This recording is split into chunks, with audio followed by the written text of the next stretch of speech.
The Pilgrims who sailed to this country aboard the Mayflower were originally members of the English Separatist Church, a Puritan sect. They had earlier fled their home in England and sailed to Holland to escape religious persecution. There, they enjoyed more religious tolerance, but they eventually became disenchanted with the Dutch way of life, thinking it ungodly. Seeking a better life, the Separatists negotiated with a London stock company to finance a pilgrimage to America. The Pilgrims set ground at Plymouth Rock on December 11, 1620. Their first winter was devastating. Soon, the Pilgrims discovered the bounty of the New World and started to settle in the Promised Land.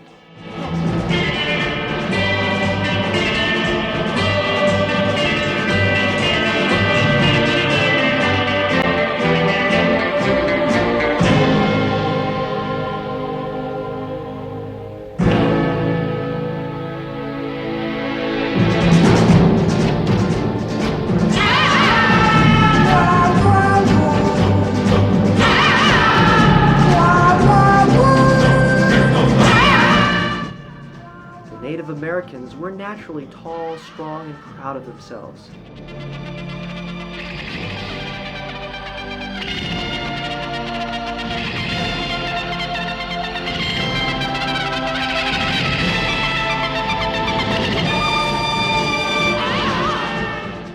They saw these immigrants as hopeless people in need, so they helped them and gained their trust. At the beginning of the following fall, they had lost 46 of the original 102 who sailed on the Mayflower. But the harvest of 1621 was a bountiful one. It wasn't a coincidence that the corn did well. A man named Squanto, who was a member of the Wampanoag tribe, coached the Pilgrims on how to plant and fertilize it. It is believed that the Pilgrims would not have made it through the year without the help of the natives. So the remaining colonists decided to celebrate with a feast, including 91 Indians who had helped the Pilgrims survive their first year. Fortunately, the harvest was plentiful. There were 20 acres of the Indian corn for which the Indians had furnished seeds. There were also barley and plenty of meat. Governor William Bradford sent 4 men to hunt for fowl. They returned with enough waterfowl and wild turkeys to last a week. Fishermen brought in cod and bass. Indian hunters contributed 5 deer. 90 Indians, with their chief, Massasoit, feasted with the colonists for 3 days, but the date of the feast is not known. As time passed, Native Americans felt invaded and betrayed, and the clash of civilizations ended in destruction and a sea of tears. 100 years later, in October of 1777, all 13 colonies joined in a Thanksgiving celebration. It also commemorated the patriotic victory over the British in Saratoga, but it was a one-time affair. George Washington proclaimed the National Day of Thanksgiving in 1789, although some were opposed to it. Sarah Josepha Hale, the editor of a popular women's magazine called Godey's Ladies' Book, believed that Thanksgiving should be a national patriotic holiday.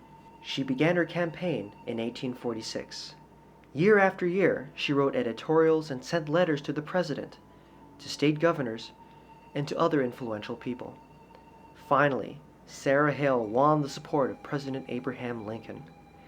On October 3, 1863, during the Civil War, Lincoln proclaimed a National Day of Thanksgiving. However, President Franklin D. Roosevelt believed that Thanksgiving fell too close to Christmas. In 1939, he proclaimed the third Thursday as a Thanksgiving Day. Not all the states complied, however. In December 1941, a joint resolution of Congress specified the fourth Thursday in November, which is not always the last Thursday, as Thanksgiving Day. Colorful traditions aside, human beings have found reasons to be thankful and reasons to celebrate for as long as we can trace our history. This year, we as a family decided to invite a friend who is a foreign student from Albania.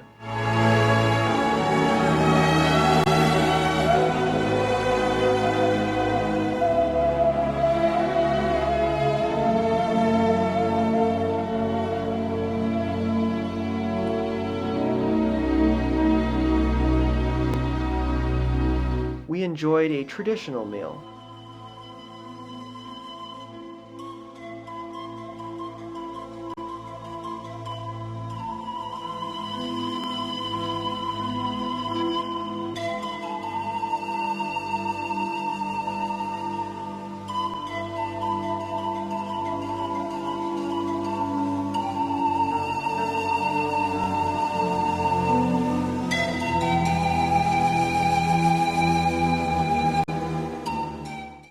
Watched the Macy's Thanksgiving Day Parade,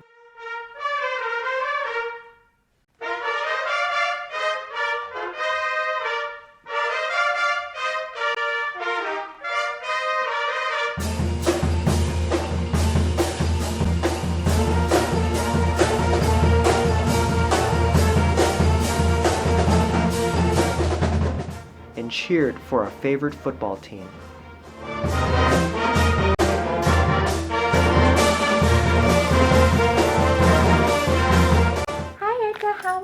How was your Thanksgiving? Wow, Thanksgiving was good. Did you celebrate it in your country? No, but I was invited at the Lamont's house. It was so many different food. We had the turkey, was so big and so well decorated and so cooked so good. And then we had mashed potatoes, squash, mixed vegetables. But you know what? The most delicious thing was the tea in front of, near the big window.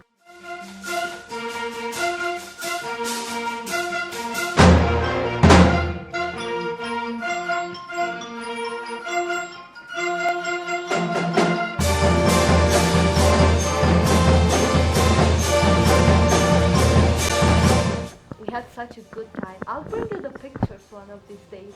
I'm really glad you had a really good Thanksgiving experience, and I'll be more than glad to see your pictures. So, when you sit down with your family, you're participating in an ancient tradition, and it's a great time to figure out what you're thankful for. What people have felt thankful for has certainly changed over the years. Peace in our homeland is something many have taken for granted, until we were attacked, changing our lives forever. Yet, even in wartime, we maintain our principles and beliefs. We gather around the dinner table with family and friends to share good food, warm laughter, and the happy memories of Thanksgivings past. But for many families whose loved ones serve in the armed forces, this year's Thanksgiving celebration will not be complete. A familiar voice will not be heard, and the chair at the table will remain empty because they have someone far away from home serving our country. Members of the Army, Navy, Marines, Air Force, and Coast Guard, men and women, active duty, reserve, and National Guard alike, will gather in mess halls or in tents across the globe as friends and comrades to enjoy their traditional Thanksgiving meal. So, as those of us who are blessed to be with our families, celebrate and give thanks. Let us remember in our prayers the homes that have an empty chair at the table, and also offer a special prayer of thanksgiving and ask God's blessings for the brave men and women of our armed forces, whose service and sacrifice will make the world a better and safer place. And a very special prayer for those homes that have an empty chair that will forever remain vacant, and for those servicemen and women who have come back to us. May their sacrifice not have been